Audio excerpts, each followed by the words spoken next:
ರಾಜ್ಯದಲ್ಲಿ ವಕ್ ಆಸ್ತಿ ವಿವಾದ ಬಹಳಷ್ಟು ಚರ್ಚೆಯಲ್ಲಿದೆ. ಅದರ ಜೊತೆಗೆ ಅನ್ವರ್ ಮಾಣಿಪಾಡಿ ಅವರ ವರದಿ ಕುರಿತು ಕೂಡ ಬಹಳಷ್ಟು ಚರ್ಚೆ ಆಗ್ತಿದೆ. ಈ ನಡುವೆ ಸಿಎಂ ಸಿದ್ದರಾಮಯ್ಯ ಮತ್ತು ಪ್ರಿಯಾಂಕಾ ಖರ್ಗೆ ಅವರೊಂದು ಆರೋಪವನ್ನು ಕೂಡ ಮಾಡಿರುವಂಥದ್ದು. ಅಂದರೆ ಅನ್ವರ್ ಮಾಣಿಪಾಡಿ ಅವರಿಗೆ ವಿಜಯೇಂದ್ರ ಅವರು ಕೋಟಿ ಕೋಟಿ ಆಮಿಷ ಒಡ್ಡಿದ್ದಾರೆ ಅನ್ನುವಂಥ ಆರೋಪವನ್ನು ಮಾಡಿರುವಂಥದ್ದು. ಈ ಬಗ್ಗೆ ಮಾತಾಡೋದಕ್ಕೆ ಸ್ವತಃ ಅನ್ವರ್ ಮಾಣಿಪಾಡಿ ಅವರೇ ನಮ್ಮ ಜೊತೆ ಇದ್ದಾರೆ. ಅವ್ರ ಜೊತೆ ಮಾತಾಡಿಸ್ತಾ ಹೋಗೋಣ.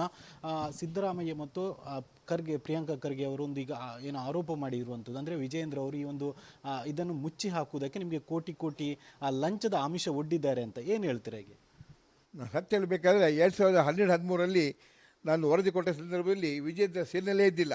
ಅವರು ಯಾರು ಅಂತ ಕೂಡ ನಮ್ಗೆ ಗೊತ್ತಿದ್ದಿಲ್ಲ. ವಿಜೇಂದ್ರ ಯಾವುದು ಬಂದಿದ್ದರೆ ಮೊನ್ನೆ ಜಾಗ ಬಂದಿರ್ಬೋದು. ಅವರು ಉಪಾಧ್ಯಕ್ಷ ಆಗಿದ್ದಾಗ ನಮ್ಮ ಸರ್ಕಾರ, ನಮ್ಮ ಪಾರ್ಟಿ ಸರ್ಕಾರ ನಡೆಸ್ತಾ ಇತ್ತು. ಆಗ ಪಾರ್ಟಿ ಆಫೀಸಲ್ಲಿ ನನಗೂ ಮತ್ತು ವಿಜೇಂದ್ರ ಅವರಿಗೆ ಮಾತಾಗಿ ನಾನು ಹೇಳಿದೆ, ಈಗ ಕಾಂಗ್ರೆಸ್ನಲ್ಲಿ ನಾವಿರಬೇಕಾದ್ರೆ ನನ್ನ ವರದಿ ಯಾಕೆ ಮಂಡನೆ ಮಾಡೋದು, ದಯವಿಟ್ಟು ಮಂಡನೆ ಮಾಡಬೇಕಂತೇಳಿ. ಆದರೆ ನೀವು ಭಾಳಷ್ಟು ದಣಿದಿದ್ದೀರಾ, ಹೋರಾಟ ಮಾಡಿ ನಿಮ್ಮ ಇದನ್ನೆಲ್ಲ ಕಳ್ಕೊಂಡಿದ್ದೀರಾ, ಯಾಕೆ ಈಗ ಮುಂದುವರಿಸಿ ಅದನ್ನು ಕ್ಲೋಸ್ ಮಾಡುವ ಅಂತ ಹೇಳಿದರು. ಅದಕ್ಕೆ ನಾನು ಕೋಪಗೊಂಡು ಭಾಳಷ್ಟು ಮಾತಾಡಿದ್ದೀನಿ. ಏನೆಲ್ಲ ಮಾತಾಡಿದ್ರೆ ಖಂಡಿತ ನೆನಪಿಲ್ಲ ನನಗೆ. ಮತ್ತು 150 ಕೋಟಿ ಹೇಳಿದಂಗೆ ಯಾವ ಒಂದು ಕೂಡ ಗೊತ್ತಿಲ್ಲ. ಅದು ಖಂಡಿತ ನನಗೆ ಅವರು ಅಷ್ಟು ದುಡ್ಡಂಗೆ ಅವರು ಆಫರೇ ಮಾಡಿಲ್ಲ. ನನಗೆ ಅವರು ಯಾವುದೇ ಆಫರ್ ಮಾಡಿಲ್ಲ ಅಂತ ಹೇಳ್ತೀರಾ? ಅಂದರೆ ಅವರು ಒಂದು ದಾಖಲೆ ಕೂಡ ಬಿಡುಗಡೆ ಮಾಡಿದ್ದಾರೆ, ನೀವು ನೋಡಿ. ಆ ದಾಖಲೆ ಹೇಗಿರ್ಬೋದು ನಂಗೆ ಗೊತ್ತಿಲ್ಲ. ಯಾಕಂತ ಹೇಳಿದ್ರೆ ನಾನು ಹೇಳಿದಾಗೆ ಯಾರೆಲ್ಲ ನನ್ನ ಈ ವರದಿಗೆ ತೊಂದರೆ ಕೊಡ್ತಾರೋ ಅಥವಾ ತಡೆ ಒಡ್ಡುತ್ತಾರೋ ಅವ್ರ ವಿಚಾರದಲ್ಲಿ ನಾನು ಸಿಕ್ಕಾಪಟ್ಟೆ ಮಾತಾಡಿದ್ದೇನೆ. ಭಾಳಷ್ಟು ಟಿ ವಿಯಲ್ಲಿ ಮತ್ತು ಪ್ರಶ್ನೆಯೆಲ್ಲ ಮಾತಾಡಿದ್ದೇನೆ. ಅದು ಸತ್ಯ. ಅದೇ ಮಾತಾಡುವ ಸಂದರ್ಭದಲ್ಲಿ ನೀವು ಅದನ್ನು ಕೂಡ ಪ್ರಸ್ತಾಪ ಮಾಡಿದ್ರಿ ಅನ್ನುವಂಥ ಸಣ್ಣ ತುಣುಕು ಬಿಟ್ಟಿರುವಂಥದ್ದು. ಈಗ ಅವರು ಒಂದು ದಾಖಲೆ ಬಿಡುಗಡೆ ಮಾಡಿದ್ದಾರೆ. ನಾನು ಅದು ದಾಖಲೆ ನೋಡಿದಂತೆ ಏನಂತ ಹೇಳ್ತೇನೆ ನಾನು.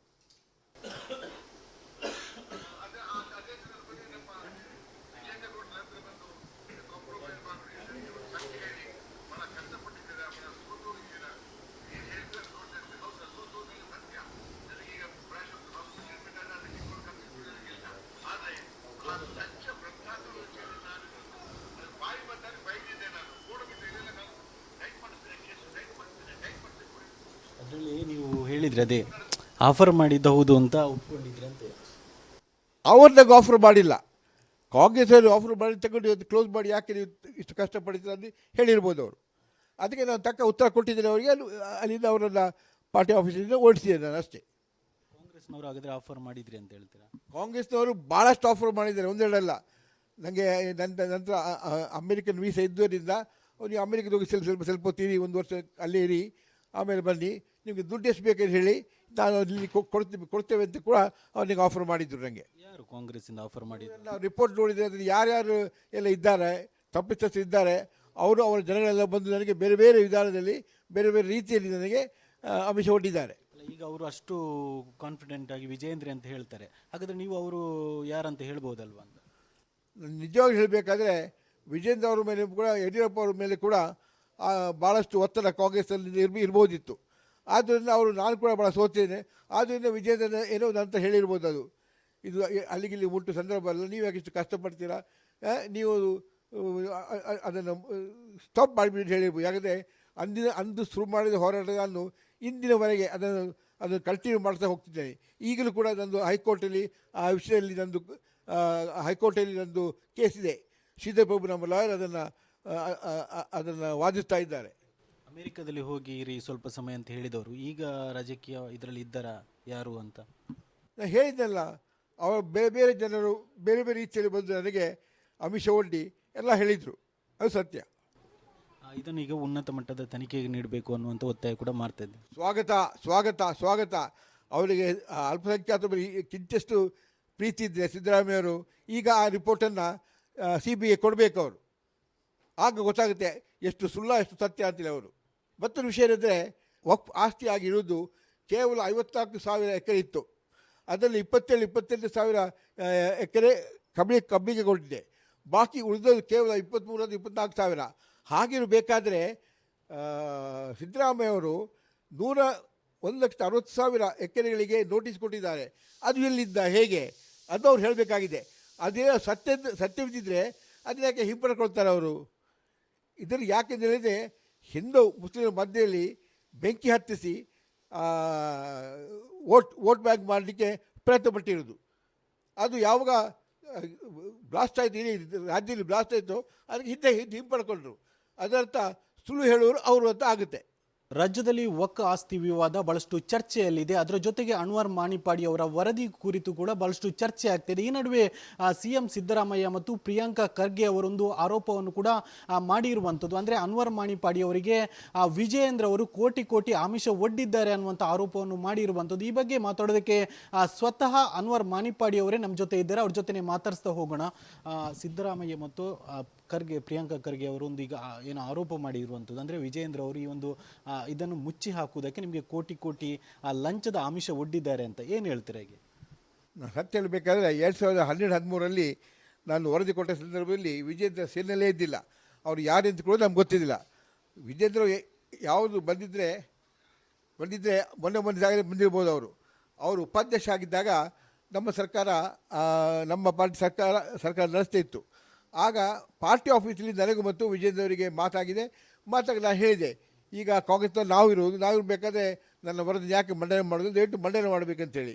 ಆದರೆ ನೀವು ಭಾಳಷ್ಟು ದಣಿದಿದ್ದೀರಾ, ಹೋರಾಟ ಮಾಡಿ ನಿಮ್ಮ ಇದನ್ನೆಲ್ಲ ಕಳ್ಕೊಂಡಿದ್ದೀರಾ, ಯಾಕೆ ಈಗ ಮುಂದುವರಿಸಿ ಅದನ್ನು ಕ್ಲೋಸ್ ಮಾಡುವ ಅಂತ ಹೇಳಿದರು.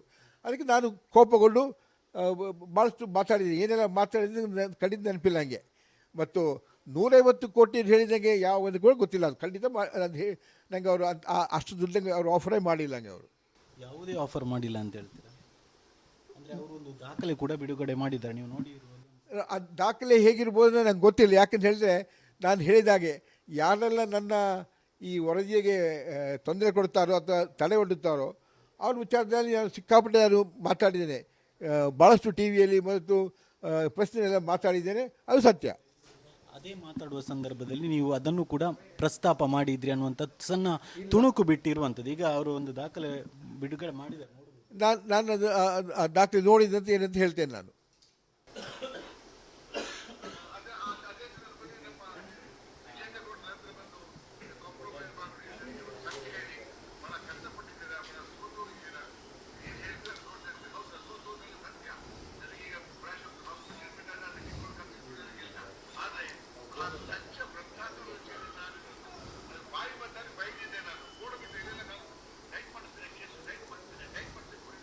ಅದರಲ್ಲಿ ನೀವು ಹೇಳಿದ್ರಿ ಅದೇ ಆಫರ್ ಮಾಡಿದ್ದು ಹೌದು ಅಂತ ಒಪ್ಕೊಂಡಿದ್ರಿ ಅಂತ. ಅವ್ರನ್ನಾಗ ಆಫರ್ ಮಾಡಿಲ್ಲ, ಕಾಂಗ್ರೆಸ್ ಅವರು ಆಫರ್ ಮಾಡಿ ತಗೊಂಡು ಇವತ್ತು ಕ್ಲೋಸ್ ಮಾಡಿ ಯಾಕೆ ನೀವು ಇಷ್ಟು ಕಷ್ಟಪಡ್ತೀರ ಅಂತ ಹೇಳಿರ್ಬೋದು ಅವರು. ಅದಕ್ಕೆ ನಾನು ತಕ್ಕ ಉತ್ತರ ಕೊಟ್ಟಿದ್ದೇನೆ ಅವರಿಗೆ. ಅಲ್ಲಿಂದ ಅವರನ್ನು ಪಾರ್ಟಿ ಆಫೀಸಿಂದ ಓಡಿಸಿದೆ ನಾನು ಅಷ್ಟೇ. ಕಾಂಗ್ರೆಸ್ನವರು ಹಾಗಾದರೆ ಆಫರ್ ಮಾಡಿದ್ರಿ ಅಂತ ಹೇಳ್ತೀರಾ? ಕಾಂಗ್ರೆಸ್ನವರು ಭಾಳಷ್ಟು ಆಫರ್ ಮಾಡಿದ್ದಾರೆ, ಒಂದೆರಡಲ್ಲ. ನನಗೆ ನಂತರ ಅಮೇರಿಕನ್ ವೀಸಾ ಇದ್ದುದರಿಂದ ನೀವು ಅಮೇರಿಕದ ಹೋಗಿ ಸ್ವಲ್ಪ ಹೊತ್ತೀರಿ, 1 ವರ್ಷ ಅಲ್ಲೇ ಇರಿ, ಆಮೇಲೆ ಬನ್ನಿ, ನಿಮಗೆ ದುಡ್ಡು ಎಷ್ಟು ಬೇಕಂತ ಹೇಳಿ ನಾನು ಅಲ್ಲಿ ಕೊಡ್ತೇವೆ ಅಂತ ಕೂಡ ಅವನಿಗೆ ಆಫರ್ ಮಾಡಿದ್ರು. ನನಗೆ ಯಾರು ಕಾಂಗ್ರೆಸ್ಸಿಂದ ಆಫರ್ ಮಾಡಿದ್ರು? ನಾವು ರಿಪೋರ್ಟ್ ನೋಡಿದರೆ ಅದರಲ್ಲಿ ಯಾರ್ಯಾರು ಎಲ್ಲ ಇದ್ದಾರೆ, ತಪ್ಪಿತಸ್ಥರು ಇದ್ದಾರೆ, ಅವರ ಜನಗಳೆಲ್ಲ ಬಂದು ನನಗೆ ಬೇರೆ ಬೇರೆ ವಿಧಾನದಲ್ಲಿ ಬೇರೆ ಬೇರೆ ರೀತಿಯಲ್ಲಿ ನನಗೆ ಆಮಿಷ ಒಡ್ಡಿದ್ದಾರೆ. ಈಗ ಅವರು ಅಷ್ಟು ಕಾನ್ಫಿಡೆಂಟ್ ಆಗಿ ವಿಜಯೇಂದ್ರ ಅಂತ ಹೇಳ್ತಾರೆ, ಹಾಗಾದರೆ ನೀವು ಅವರು ಯಾರಂತ ಹೇಳ್ಬೋದಲ್ವ ಅಂತ? ನಿಜವಾಗಿ ಹೇಳಬೇಕಾದ್ರೆ ವಿಜೇಂದ್ರ ಅವರ ಮೇಲೆ ಕೂಡ ಯಡಿಯೂರಪ್ಪ ಅವರ ಮೇಲೆ ಕೂಡ ಭಾಳಷ್ಟು ಒತ್ತಡ ಕಾಂಗ್ರೆಸ್ಸಲ್ಲಿ ಇರ್ಬೋದಿತ್ತು. ಆದ್ದರಿಂದ ನಾನು ಕೂಡ ಭಾಳ ಸೋತಿದ್ದೇನೆ. ಆದ್ದರಿಂದ ವಿಜೇಂದ್ರ ಏನೋ ಅಂತ ಹೇಳಿರ್ಬೋದು. ಅದು ಇದು ಅಲ್ಲಿಗಿಲ್ಲಿ ಮುಟ್ಟು ಸಂದರ್ಭ ಅಲ್ಲ, ನೀವು ಯಾಕೆ ಇಷ್ಟು ಕಷ್ಟಪಡ್ತೀರಾ, ನೀವು ಅದನ್ನು ಸ್ಟಾಪ್ ಮಾಡಿಬಿಟ್ಟು ಹೇಳಿರ್ಬೋದು. ಯಾಕಂದರೆ ಅಂದು ಶುರು ಮಾಡಿದ ಹೋರಾಟ ನಾನು ಇಂದಿನವರೆಗೆ ಅದನ್ನು ಕಂಟಿನ್ಯೂ ಮಾಡ್ತಾ ಹೋಗ್ತಿದ್ದೇನೆ. ಈಗಲೂ ಕೂಡ ನಂದು ಹೈಕೋರ್ಟಲ್ಲಿ ಆ ವಿಷಯದಲ್ಲಿ ಹೈಕೋರ್ಟಲ್ಲಿ ನಂದು ಕೇಸ್ ಇದೆ. ಶ್ರೀಧರ್ ನಮ್ಮ ಲಾಯರ್ ಅದನ್ನು ವಾದಿಸ್ತಾ ಇದ್ದಾರೆ. ಅಮೆರಿಕದಲ್ಲಿ ಹೋಗಿ ಇರಿ ಸ್ವಲ್ಪ ಸಮಯ ಅಂತ ಹೇಳಿದವರು ಈಗ ರಾಜಕೀಯ ಇದರಲ್ಲಿ ಇದ್ದಾರಾ ಯಾರು ಅಂತ? ನಾನು ಹೇಳಿದ್ದೆಲ್ಲ, ಅವರು ಬೇರೆ ಬೇರೆ ಜನರು ಬೇರೆ ಬೇರೆ ರೀತಿಯಲ್ಲಿ ಬಂದು ನನಗೆ ಆಮಿಷ ಒಡ್ಡಿ ಎಲ್ಲ ಹೇಳಿದರು, ಅದು ಸತ್ಯ. ಇದನ್ನು ಈಗ ಉನ್ನತ ಮಟ್ಟದ ತನಿಖೆಗೆ ನೀಡಬೇಕು ಅನ್ನುವಂಥ ಒತ್ತಾಯ ಕೂಡ ಮಾಡ್ತಾ ಇದ್ದೆ. ಸ್ವಾಗತ.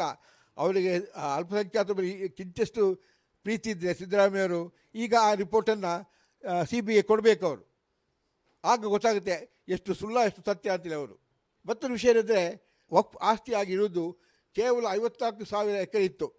ಅದರಲ್ಲಿ 27,000 ಎಕರೆ ಕಬ್ಬಿಗೆ ಕೊಟ್ಟಿದೆ. ಬಾಕಿ ಉಳಿದದ್ದು ಕೇವಲ 23,000-24,000.